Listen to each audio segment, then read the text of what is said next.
61% of Iowa adults think abortion should be legal in all or most cases.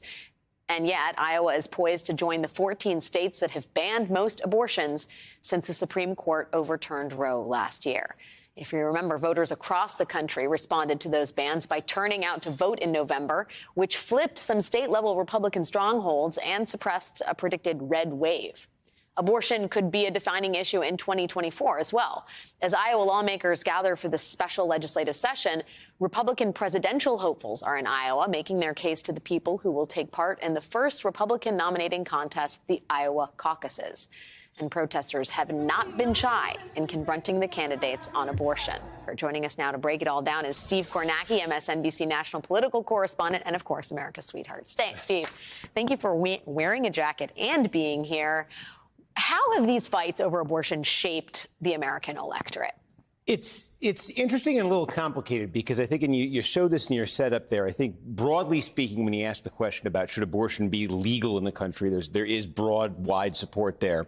In all of these states, even red states like Iowa, where you've had these 6-week bans that are proposed and potentially implemented here, there's broad opposition to that. So that's definitely a core element of this. But where it gets a little complicated, I think the politics get complicated, is take a state like Iowa. Yeah. They just had a governor's race last year. Governor Kim Reynolds was the incumbent, and she was signaling this was on her priority list. Yeah. This was on her agenda. She was going to push for the 6-week ban. And in the face of the polling, like you showed, of broad opposition to that 6-week ban, she won in a rout. Or you look at Georgia, Brian Kemp got reelected by 8 points. He ran on a 6-week ban, was part of the platform. And he got reelected, and, at the same time, Herschel Walker's losing the Senate race. How do you square that, then? Like, I think you were mentioning in the break, Kim Reynolds, governor of Iowa, has an 88% approval rating.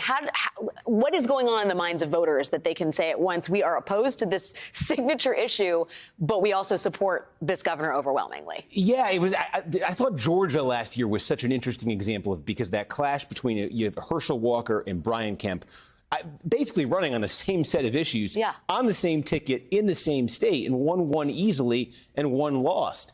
And I think with the wild card there in the X factor ended up being in 2022, Donald Trump. Yeah. And it ended up being that Kemp had that distance from Trump and that Walker didn't.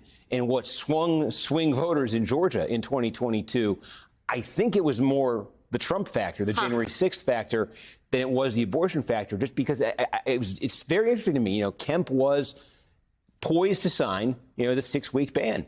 And he got reelected. And Herschel Walker said, I got the same position. Right. And he lost. But it was personal. It was a personal relationship we had with Trump and also the relationship that Kemp apparently had with the Georgia voters. What about Iowa as a presidential battleground here? I mean, we know that Trump has had the governor in his sights because she hasn't endorsed him yet. What is your expectation about the ability of anybody to break through right now, given the strength of Trump's numbers? I guess you have to keep in mind Trump did lose Iowa in 2016 by 3 points to Ted Cruz. So he's 0 for 1 in Iowa so far. But the polling that you've seen so far in Iowa this time around, completely different. But I think the theory for so many of these candidates is it's got to start in Iowa. They've got to use these next few months in Iowa to build that support the old-fashioned way, the grassroots way in Iowa, to trust, to hope, to pray that somehow that style of politics still works in a state like Iowa.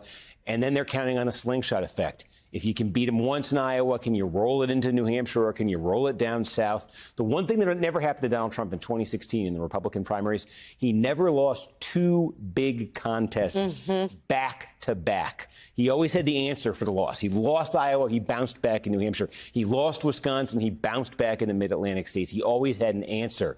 If somebody can come forward here and put together a 1-2 punch against him, that would be something he hasn't seen before. Steve Kornacki's prediction corner. I like it, or at least strategy corner. That would be strategy. More not prediction corner, to be clear. Steve Kornacki, my friend, thank you so much for closing out the show with me.